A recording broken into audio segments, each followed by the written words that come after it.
Before we get started, make sure to subscribe to the channel and like this video. That way, you'll always stay connected to our stories and never miss the next adventure. Helios Prime wasn't the kind of place you ended up by accident. The massive space station orbited a binary star system in neutral territory, far enough from any homeworld that nobody could claim it, close enough to major trade routes that everyone wanted to. It housed the Interstellar Combat Institute, which was a fancy way of saying the place where the galaxy's toughest species sent their warriors to learn how to kill things more efficiently. And then there was Corporal Danny Briggs, human, who had absolutely no business being there. Now, let's be clear about something. Humans were not impressive. Not by galactic standards, anyway. We didn't have the crushing strength of the Draconi, the speed of the Felinar, the armor plating of the Rockborn, or the venom of the Hissar. What humans had was a disturbing tendency to show up places they shouldn't, do things they couldn't, and somehow survive long enough to annoy everyone about it later. Danny was sitting in the back row of Combat Hall 12, a vast circular arena with tiered seating that spiraled up toward a domed ceiling. The floor was rubberized impact material, capable of absorbing everything from a glancing blow to a small explosive. The walls were lined with weapon racks, training gear mostly, dulled blades and weighted practice guns. This was advanced hand-to-hand combat certification, the kind of course that most species took as a formality, a checkbox, a guaranteed pass. Most species. Pathetic! The voice boomed across the hall, deep and resonant, with the kind of authority that made lesser creatures check their spines for sudden structural failure. You call that a strike? My hatchlings hit harder and they are still in their shells. Instructor Grolth was a Draconi, which meant he was basically 9 feet of scaled nightmare with 4 arms and an attitude problem. His species looked like someone had taken a Komodo dragon, a bodybuilder, and a tactical missile, then mashed them together into something that breathed and held grudges. His scales were a deep crimson, darkening to black along his spine, and when he moved, it was with the fluid grace of something that had spent millions of years evolving to turn other things into past-tense versions of themselves. He was currently demonstrating proper striking technique on a training dummy, which exploded into component parts with each hit. The dummy was rated for impacts up to 3,000 pounds of force. It wasn't rated high enough. You see? Grolth turned to face the class, all 4 arms spread wide in a gesture that was probably meant to be instructive, but came across more as, "Behold my terrible magnificence." Power comes from the core, flows through the limbs, and terminates in your opponent's structural integrity. It is simple. Even a human could understand it. There was laughter at that. Polite laughter mostly, because openly mocking your instructor was a quick way to find yourself volunteering for extra training. But there was an edge to it, a shared understanding among the 30-odd students in the hall. Humans were the punchline to every combat joke in known space. Danny didn't laugh. He was too busy taking notes. You, Grolth's eyes, all 3 of them, because of course Draconi had a third eye in the center of their foreheads, locked onto a student in the front row. Burrix, a Rockborn who looked like a pile of animated boulders wearing fatigues. Demonstrate the combination I just showed. 10 repetitions. Full power. Burrix lumbered forward, his footsteps making the floor vibrate. He positioned himself in front of a fresh training dummy and began the combination. A low strike with the right fist, a follow-up with the left to the midsection, then a rising uppercut that should have connected with a jaw if dummies had jaws worth mentioning. The dummy didn't explode.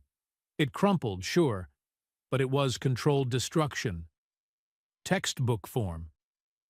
Adequate, Grolth said, which coming from him was basically a marriage proposal. You understand the principles. Sit. This continued for the better part of an hour.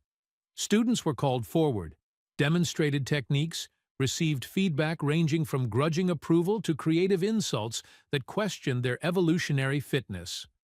The Draconi had a gift for insults. They'd had millions of years to practice. Danny kept taking notes.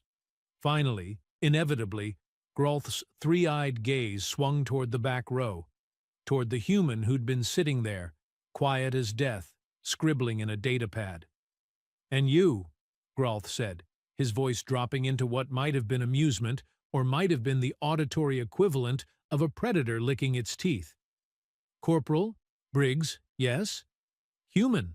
Tell me, Corporal Briggs, what possible reason could you have for attending this course? Your species is not known for its combat prowess. You are fragile, slow, weak. You lack natural weapons. Your skin tears at the slightest contact, and your bones break if you land incorrectly." Danny looked up from his datapad. He was medium height for a human, which made him short by basically every other species' standards. Brown hair, brown eyes, the kind of face that wouldn't stand out in a crowd of three. He'd been in the military for 6 years, and his uniform bore the minimal decorations of someone who'd done their job adequately without making a fuss about it. He smiled. It wasn't a friendly smile. It was the smile of someone who'd heard this speech before, in different words, from different mouths, and had long since stopped being bothered by it. "I'm here to learn, Instructor," Danny said. His voice was calm, conversational, the kind of tone you'd use to discuss the weather or the price of fuel cells. "To learn," Grolth repeated. "To learn what, precisely? How to die with slightly better form?" More laughter, louder this time. Even some of the more polite species were getting into it now. Humans were just so easy to mock. Danny stood up, tucking his datapad into his belt. "To learn how everyone else fights seems useful." "Useful?" Grolth's mandibles clicked together in what might have been a chuckle. "Come down here, Corporal. Let us see what use you might be." The walk from the back row to the arena floor felt longer than it was. Danny was aware of every eye tracking his movement, aware of the whispered conversations starting up in languages he didn't speak, but could guess the content of pretty easily. He'd been the punchline before. He'd be the punchline again. He reached the center of the arena and stopped, standing loose and easy, hands at his sides. Grolth circled him slowly, all four arms clasped behind his back in a posture of mock consideration. "Tell me, Corporal Briggs, have you ever been in a real fight? Not a training exercise, not a simulation. A fight where the other party genuinely wished to end your existence." "Few times," Danny said. "And did you win these fights?" "I'm here, aren't I?" That got a reaction from Grolth. A slight tilt of the head, a flicker of something that might have been interest in those three eyes. "Indeed you are. How very persistent of you." The instructor stopped his circling and addressed the class. "This is the fundamental problem with humans. They persist. They lack the strength to win, the speed to escape, the armor to endure, but they persist. It is almost admirable, in the way that watching a small insect struggle against the inevitable is admirable. Futile, but admirable." Danny said nothing. He was watching Grolth's feet, the way his weight distributed across those powerful digitigrade legs, the way his upper arms moved fractionally before his lower arms, telegraphing intention. "Now then," Grolth continued, his voice taking on the formal tone of official business. "As you all know, to pass this certification, you must survive 3 minutes in the combat ring against an opponent of your choice.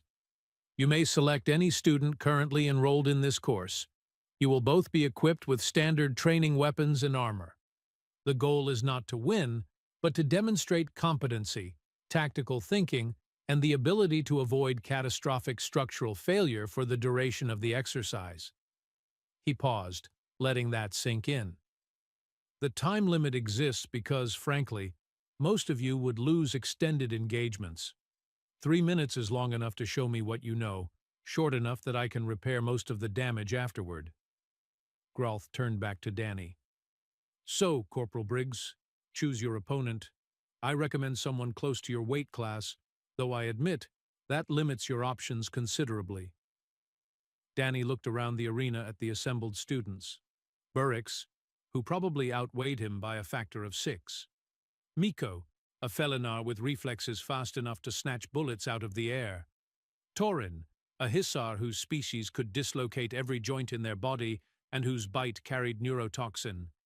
Nyla, a crystallid who was literally made of living mineral and hit like a mining explosive.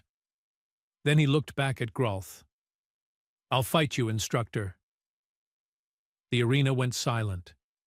Not the quiet of people paying attention, but the absolute vacuum of sound that happens when everyone stops breathing at the same time.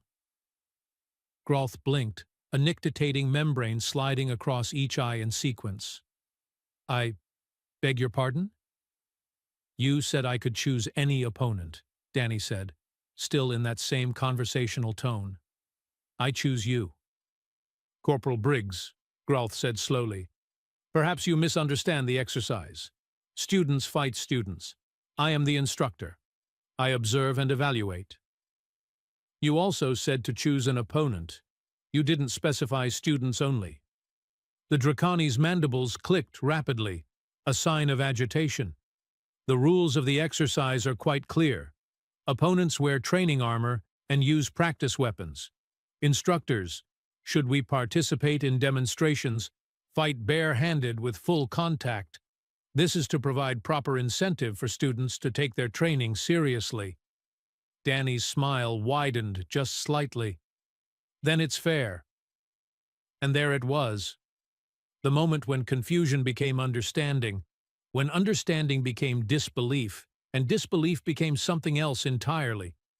You could see it ripple through the arena like a shockwave. "Fair," Grolth repeated. His voice had gone very quiet, which was somehow more terrifying than when he shouted. "You believe that you, a human bare-handed, can survive 3 minutes against me, a Draconi combat instructor with 20 cycles of experience, in full contact engagement?" "I believe I'd like to try," Danny said. For a long moment, nobody moved. Then Grolth threw back his head and laughed, a sound like boulders grinding together in an avalanche. "Oh, this is magnificent. The human has finally lost what little sense his species was issued at creation." The class erupted into chaos. Students were pulling out data pads, initiating betting pools, shouting odds in a dozen languages. The general consensus seemed to be that Danny would be lucky to last 30 seconds. The more optimistic bettors were giving him maybe a minute if Grolth decided to play with his food. One voice, Burrix's deep rumble, cut through the noise. "Instructor, this is madness. He'll die." "Oh, I doubt that," Grolth said, his laughter subsiding into something cold and sharp. "I am quite skilled at stopping just short of permanent damage. The corporal will survive. He will hurt, he will regret his words, and he will learn a valuable lesson about knowing one's place in the natural order, but he will survive." He looked at Danny, and for the first time, there was something like genuine curiosity in those 3 eyes. "Are you certain about this, Corporal?" "I will give you one opportunity to reconsider. There is no shame in acknowledging a mismatch." Danny rolled his shoulders, loosening them, cracked his neck left, then right. When he spoke, his voice was still calm, still conversational, but there was something underneath it now, something that made a few of the closer students lean back instinctively. "Instructor Grolth, I've been underestimated my entire life. By my drill sergeants, by my commanding officers, by every alien species I've served alongside. You know what I learned from all that? Do enlighten me.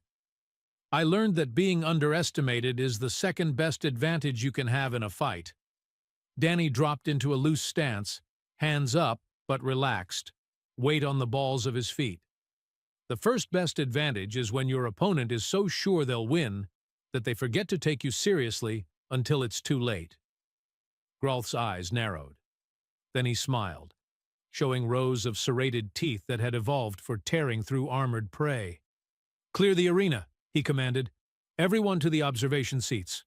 I want full recording on all angles. The corporal's performance will serve as an excellent instructional aid for future classes on the importance of realistic self-assessment." The students scrambled to comply, their voices rising in excitement, disbelief, and, in a few cases, what might have been concern.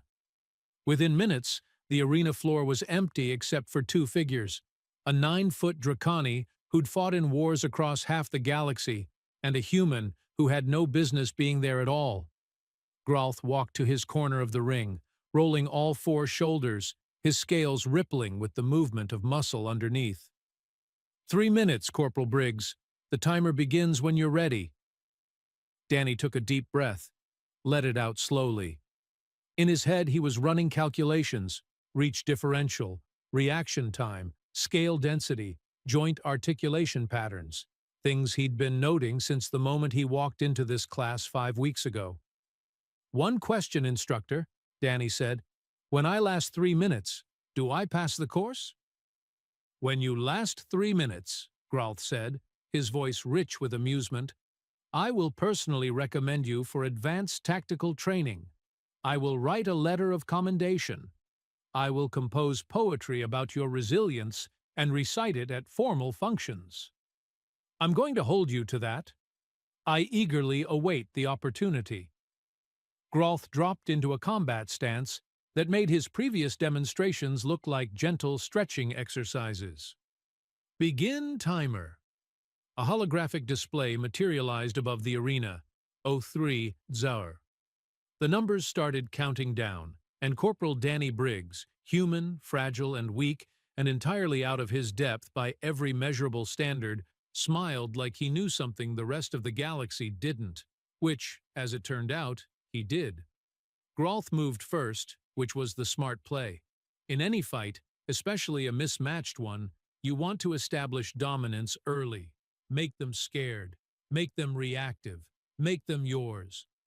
He came in fast, and when a Draconi moves fast, it looks like someone hit the accelerate button on a freight train. 4 arms, each capable of punching through composite steel, coming at Danny from angles that would make a geometry teacher weep.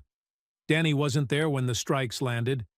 He'd slipped left, just enough that Grolth's upper right fist passed through empty air where his head had been a fraction of a second earlier. The follow-up from the lower left arm whistled past his ribs as he pivoted, already moving before the attack fully committed. "Oh, you're quick," Grolth said, not even winded. "For a human." He pressed forward, cutting off Danny's retreat angle, and launched into a combination that had probably ended fights in under 3 seconds for his entire career. High strike, low strike, grab, crush. Simple, effective, brutal. Danny ducked under the high strike, hopped back from the low, and when those forearms came together in the grab that should have caught him like a fly in a closing fist, he dropped flat and rolled backward, coming up 6 feet away. 02:30 on the timer. The crowd was making noise now. Surprise noise. The kind of chatter that happens when something you expected to be a formality starts looking like it might be interesting. A few of the betting pools were already adjusting their odds. "Running," Grolth observed. "A time-honored human tradition." "Observing," Danny corrected. He was breathing harder than Grolth, but that was fine. Humans were endurance hunters. We could keep breathing hard for hours if we had to. "You favor your lower right arm. Lead with it about 60% of the time. The upper arms are for power strikes, the lower ones for setup and control." Grolth's eyes narrowed. All 3 of them. "You've been watching." "I've been learning." The Draconi came in again, but this time there was less swagger, more calculation. He was testing now, seeing what the human could handle. A jab from the upper left, quick and sharp. Danny slipped it, but barely. It clipped his shoulder and sent a jolt of pain down his arm that confirmed, yep, even a glancing hit from a Draconi was like getting smacked with a steel beam. "First rule of interspecies combat," Danny said, still moving, always moving. "Know your opponent's physiology. Second rule, know your own." He darted in close, closer than seemed smart, and drove a quick jab into the space just below Grolth's lower right elbow. Not hard. Humans couldn't hit hard enough to hurt a Draconi through scales anyway. But precisely. Right where the joint articulated, where the scales were thinner to allow flexibility. Grolth's arm twitched, just slightly, an involuntary response to having pressure applied to a nerve cluster. "Third rule?" Danny said, dancing back out of range before the inevitable counterattack. "Every species has weak points. You just have to know where to look." O2 row on the timer. Now Grolth was taking him seriously. The instructor's stance shifted, became tighter, more defensive. He wasn't trying to end this quickly anymore. He was trying to solve a problem. The problem being, how do you hit something that won't stay still long enough to hit? "You cannot win by running, Corporal," Grolth said, circling now, looking for an opening. "Eventually you will tire. Eventually I will catch you. And when I do—" Danny interrupted by stepping in and throwing a combination 1-2 to the midsection, not targeting the scales, but the gaps between them. Then he hooked around to Grolth's left side, the side with the slightly longer reach, and drove a palm strike into the back of the lower left knee. Grolth stumbled. Actually stumbled. It was maybe half an inch of movement, barely noticeable, but in a fight, half an inch might as well be a mile. The arena went absolutely silent. Danny was already gone, back to mid-range, hands up, breathing hard, but grinning like a maniac. Third rule has a corollary. Humans have weak points too. We're squishy, we're slow, we break easy. So we got really, really good at not getting hit. "You studied Draconi anatomy," Grolth said. It wasn't a question. "I studied everyone's anatomy. Took me 4 months. Your species files are available in the station library. Fascinating reading. Did you know that Draconi knee joints flex backwards under high stress? It's a stability feature. Keeps you from getting knocked down in your natural gravity. But it also means if someone applies pressure from behind at the right angle, your automatic response is to shift weight forward." Aero 130 on the timer. Grolth's expression had shifted from amusement to something else. Respect? Maybe. Annoyance? Definitely. He came in again, but this time he mixed it up. Lower arms leading, upper arms held back for the counter-strike he knew Danny would try to exploit. Danny saw it coming. The problem was, knowing something's coming and being able to do anything about it when you're outweighed by 300 pounds and outreached by 2 feet are different things. The grab caught him. Lower left and lower right arms, coming together in a pincer movement that was too fast to fully evade. Grolth's hands, clawed, scaled, built for holding on to prey that really, really didn't want to be held, locked onto Danny's shoulders. "Got you," Grolth said. The upper arms came down, a double hammer fist that would have turned a training dummy into constituent atoms. Danny did something that would have made his hand-to-hand instructor back on Luna have a stroke. He didn't try to break the grip. He didn't try to dodge. He dropped his entire body weight downward, using Grolth's grip as an anchor point, and drove both feet up and into the Draconi's midsection. Not hard enough to hurt, but hard enough to surprise. Grolth's grip loosened for just a fraction of a second. Evolutionary reflex overriding training. Things that kick you in the stomach get dropped so you can deal with them properly. Danny twisted free, hit the ground rolling, came up behind Grolth's left side. And this time, when he struck, it wasn't a testing blow. It was a full-force punch to the nerve cluster at the base of Grolth's tail, where the spine, connected to the tailbone, where pain receptors were densest. Grolth roared. Actual roared. A sound that made the observation windows vibrate. 01 ow on the timer. Danny was breathing like a bellows now, sweat pouring down his face, his shoulders screaming where Grolth's grip had compressed muscle and probably bruised bone. But he was still standing, still moving, still smiling. "You're insane," Grolth said, his voice rough. "I'm persistent," Danny corrected. "You said so yourself." The final minute began with both fighters reassessing. Grolth now knew that the human wasn't just lucky, He was trained, educated, and fighting with a plan. Danny knew that one solid hit would end this, and his margin for error was approximately 0. They circled each other, both waiting for the opening, both knowing that the next exchange would decide everything. The crowd wasn't laughing anymore. They were leaning forward, datapad notifications ignored, conversations forgotten. Because they were watching something that wasn't supposed to happen. They were watching a human not lose. 45 seconds left, and Danny made a decision that would have gotten him court-martialed if any of his superiors had been watching. He stopped retreating. "Instructor," he said, still circling but no longer backing away. "Can I ask you something?" Grolth's mandibles clicked in what might have been confusion. People generally didn't make small talk when he was trying to crush them. "You wish to converse? Now?" "Why not? I've got 40 seconds to kill."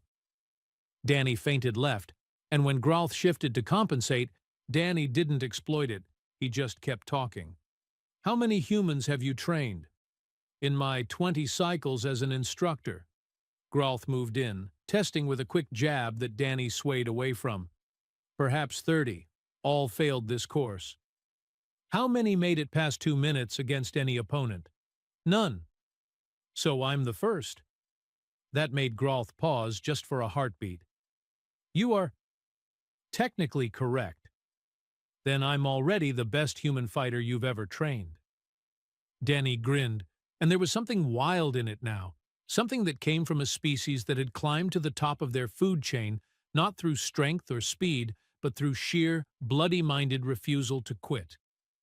"That's going in my personnel file." He came in fast, faster than he'd moved the entire fight, and Grolth was ready for it. Upper arms sweeping in for the grab, lower arms positioned for the follow-up strikes. Textbook defense against a desperate attack. Except Danny's attack wasn't desperate. It was calculated. He slid under the upper arm sweep, inside Grolth's reach, where those long limbs lost their leverage advantage. Got right up in the Draconi's personal space, close enough to smell the sulfur tang of his breath. And instead of striking, he grabbed. Grabbed the lower left arm at the wrist, planted his feet, and twisted his whole body in a move that was part judo, part wrestling, and part absolute insanity. Using Grolth's own arm as a lever point. Now, humans are not strong. This is a fact. We can lift maybe our own body weight if we're in good shape.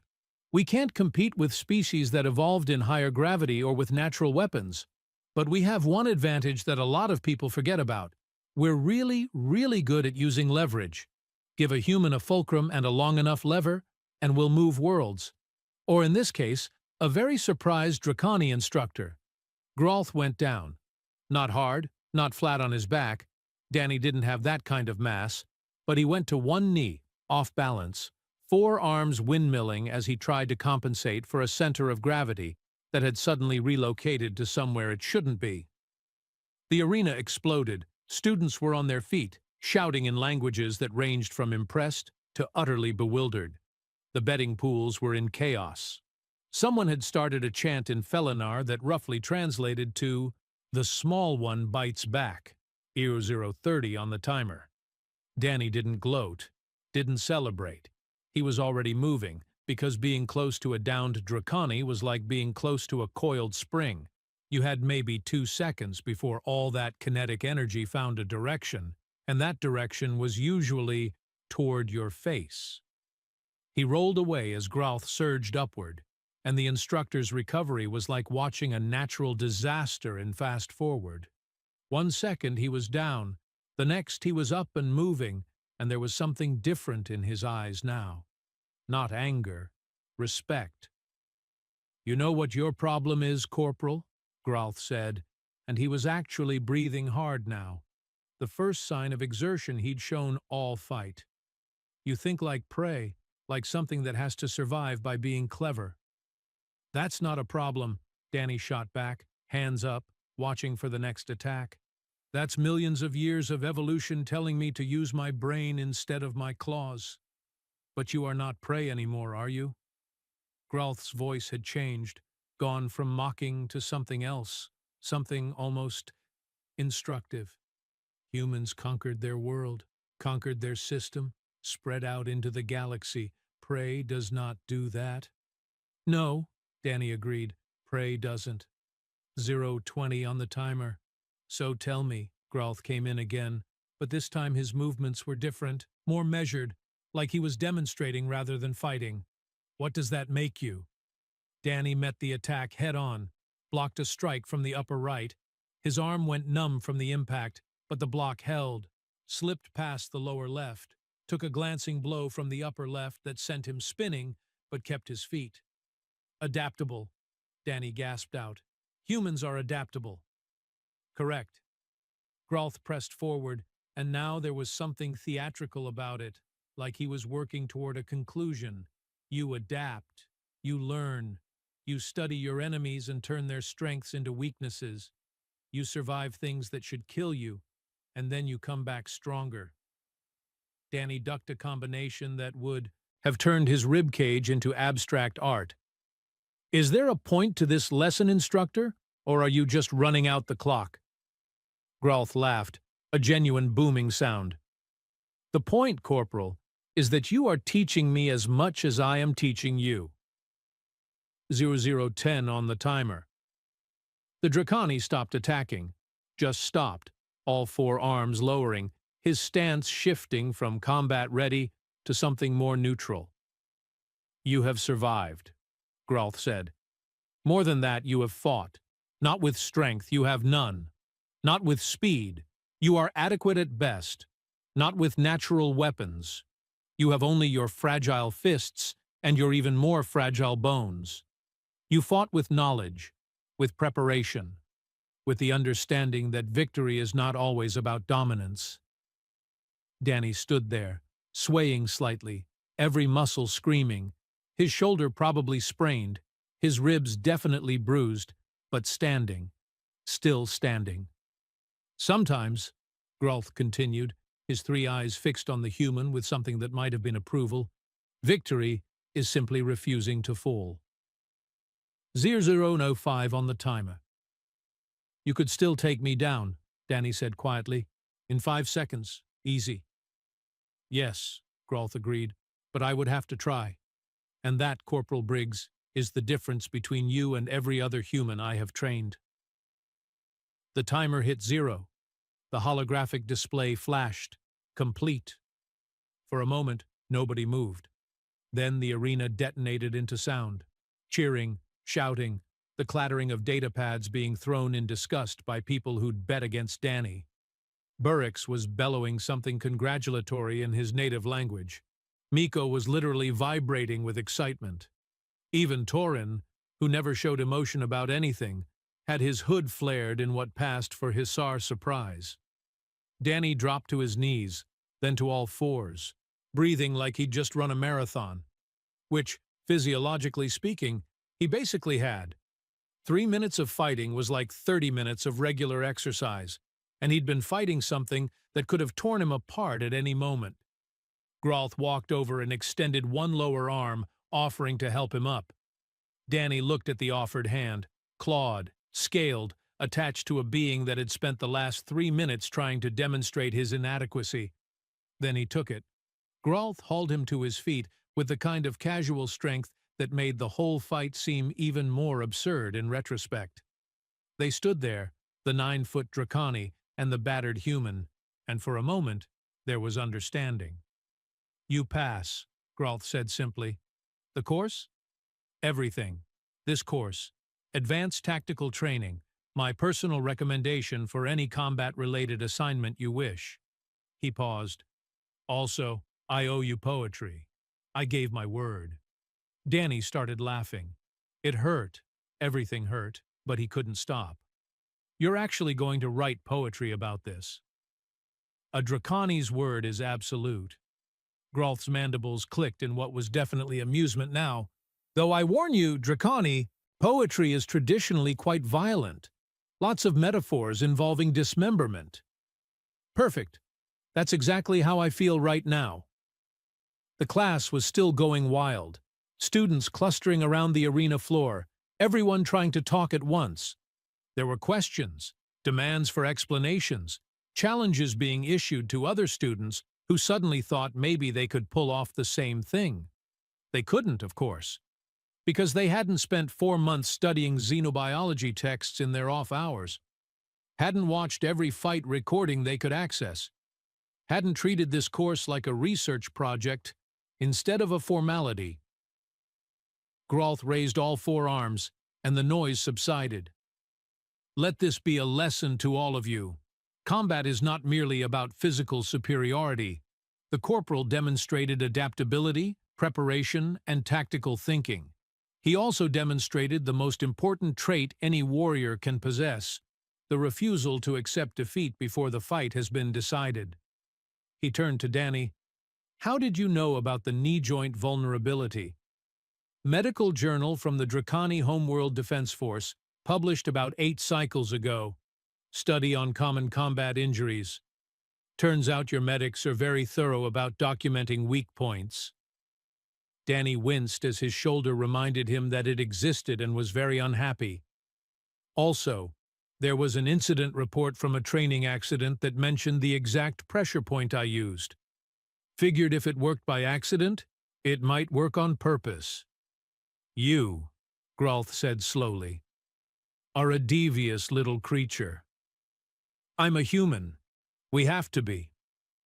The Dracani nodded, a gesture of respect. Indeed you do. Class dismissed. Corporal Briggs, you should report to medical. I believe I may have cracked one of your ribs. 2, Danny corrected. But who's counting? As the students filed out, still chattering about what they'd witnessed, Grolth stopped Danny with a touch on his good shoulder. One more thing, Corporal. You said being underestimated was the second best advantage. What did you mean by that? Danny's grin was pained but genuine. You were so sure you'd win that you let me survive the first minute. That's when I did all my real learning. After that, you were playing catch-up. Grolth's 3 eyes widened slightly. You planned for me to underestimate you. I counted on it, actually. Danny started limping toward the exit. Humans are good at exactly one thing in combat, Instructor. We're good at turning our weaknesses into weapons. You just have to know how. He made it 3 steps before his legs gave out and Burrix had to catch him. The Rockborn hoisted him up with the casual ease of someone picking up a dropped tool. Medical bay? Medical bay, Danny agreed. And maybe someone should bring my datapad. I want to get all this written down while it's fresh. For what? Miko asked, appearing at his other side with his datapad already in hand.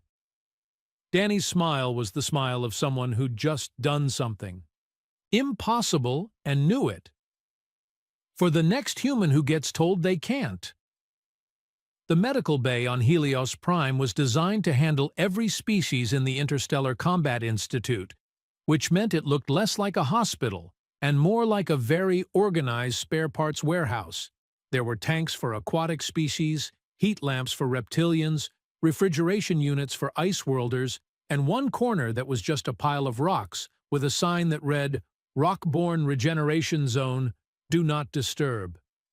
Danny was sitting on a human-appropriate bed, which was just a regular bed, because humans were boring like that, while a medical scanner swept over his torso.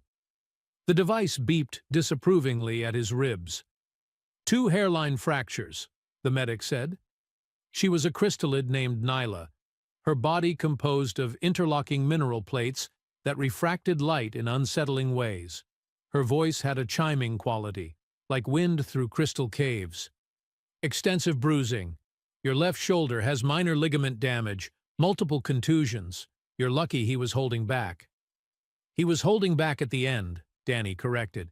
The first 2 minutes he was absolutely trying to paste me across the floor. And yet you survived.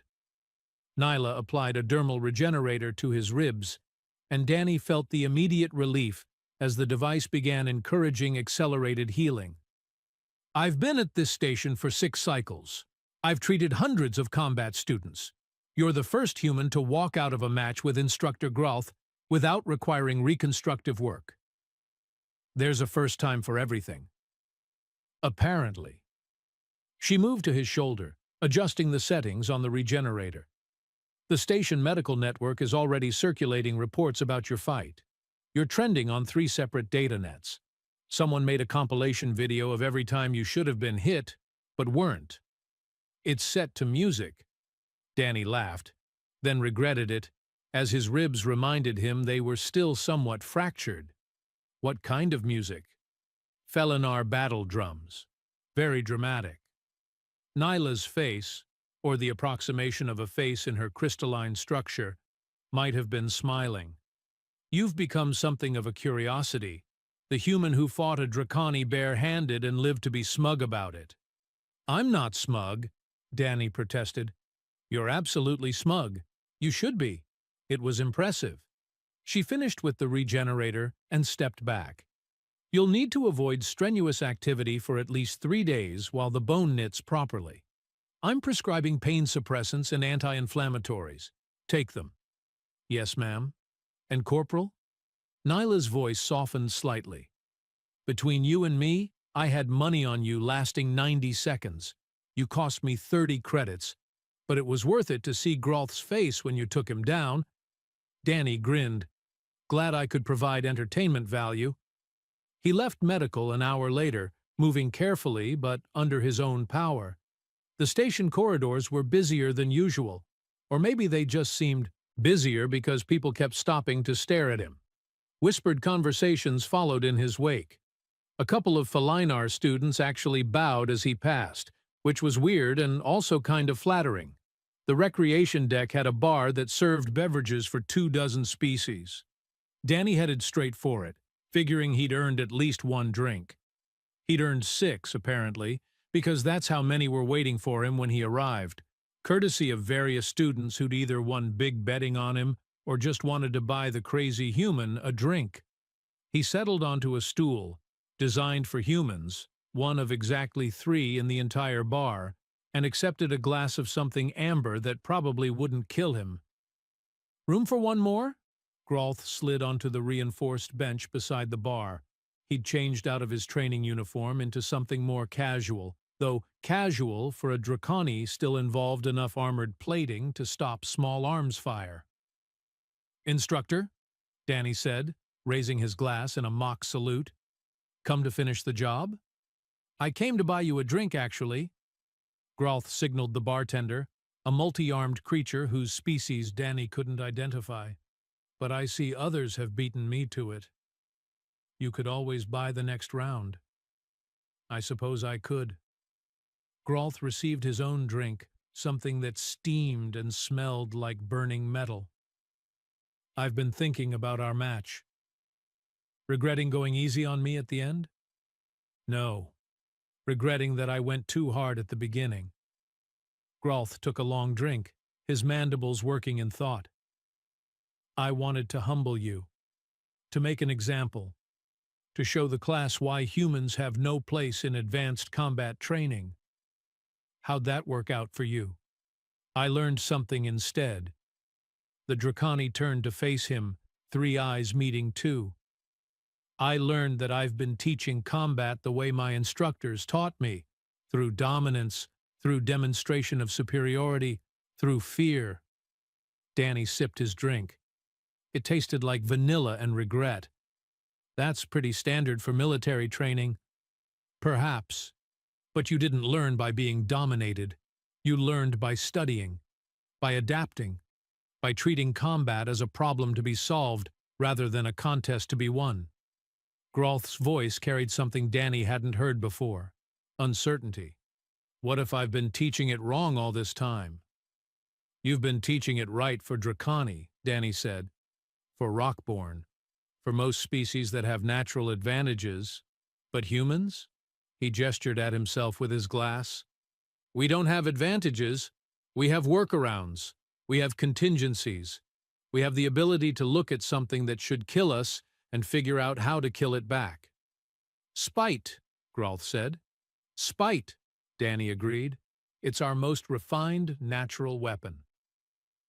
They drank in comfortable silence for a moment, watching the bar fill up with off-duty students and personnel. A group of Felinar were arm wrestling in the corner, all 6 arms in their case. A Hissar was winning handily, which, Didn't seem fair, but nobody was complaining. "You know," Growth said eventually, "that poetry I promised you? I've been composing it." "Oh no. It's quite good, very traditional. Lots of imagery involving blood and honor and the small creature that defied the mountain." "The small creature? That's you. The mountain is me." Growth's mandibles clicked in amusement. "I'm thinking of performing it at the next Instructor gathering. Really, it's quite stirring." "Please don't. Too late. I already submitted it to the station cultural events coordinator." He took another drink. "Also, I've recommended you for an instructor position."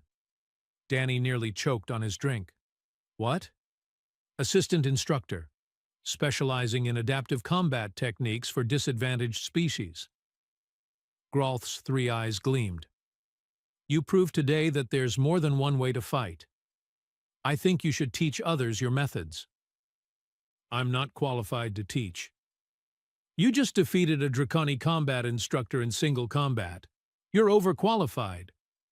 Growth finished his drink and stood. "Think about it. The position comes with increased pay, station housing, and the respect of every small, fragile species that's ever been told they can't." He started to leave, then paused. "Oh, and Corporal? Next cycle, when you're healed and cleared for duty, I'm scheduling a rematch." Danny's eyes widened. "You want to fight me again?" "I want to fight you properly, now that I know what you're capable of." Growth's smile was all teeth. 3 minutes was merely the introduction. "I'm curious to see what you can do in a real match." "That's terrifying." "That's respect." Growth nodded once, a gesture of equals. "See you in class, Instructor Briggs." He left, his footsteps heavy and purposeful, leaving Danny sitting at the bar surrounded by drinks he hadn't ordered and a job offer he hadn't expected. Burrix lumbered over, his rocky form settling onto the reinforced bench Growth had vacated. "So, you're famous now." "I'm injured now." "That too." The Rockborn gestured at the crowd, where students were still glancing over at Danny with expressions ranging from awe to calculation. "Half of them want to challenge you. The other half want to train with you. You've disrupted the entire social hierarchy of the combat program. I just wanted to pass the course. You did more than that. You changed how everyone thinks about humans." Burrix's voice rumbled like distant thunder. "Before today, we were the joke, the species that had to be protected. Now?" He gestured at Danny with one massive hand. "Now they're wondering what else they've underestimated." Danny looked down at his drink, at his bruised knuckles, at the medical wrap on his shoulder. He thought about 4 months of research, of studying fight recordings, of learning anatomy texts that weren't even in his native language. He thought about being underestimated his entire life, by his own species and every other one. He thought about that moment, when Growth went to one knee, and the arena went silent, and for just a second, everyone in that room had to reconsider everything they thought they knew about what humans could do. "Good," Danny said quietly. Then louder, raising his glass to the room. "Good. Let them wonder." Burrix laughed, a sound like continents grinding together. "To wondering, then." "To wondering," Danny agreed. They drank, and around them the station turned, and somewhere in the administrative offices a job posting was being filed for a new assistant instructor position, and in the combat halls, students were analyzing fight recordings frame by frame, and in medical another bed was being reserved for whenever Danny inevitably did something stupid and brilliant again, because that's what humans did. They survived, they adapted, they learned, and when someone told them they couldn't win, they smiled and made it fair. Danny finished his drink, carefully stood, ribs protesting but holding, and limped toward the exit. He had research to do, techniques to document, a rematch to prepare for. Someone called out behind him, "Hey, Danny! Next time you fight Growth, I'm betting on you!" He turned, grinned, and said what any reasonable human would say when offered odds on doing something impossible twice. Then it's fair. The bar erupted in laughter, and Corporal Danny Briggs, human, instructor in training, and living proof that size wasn't everything, walked out into the corridor with his head high and his species' reputation significantly improved. Somewhere in the galaxy, another human was probably being told they couldn't do something, being measured and found wanting, being dismissed as too small, too weak, too fragile to matter. Danny hoped they'd heard about today. He hoped they'd take notes.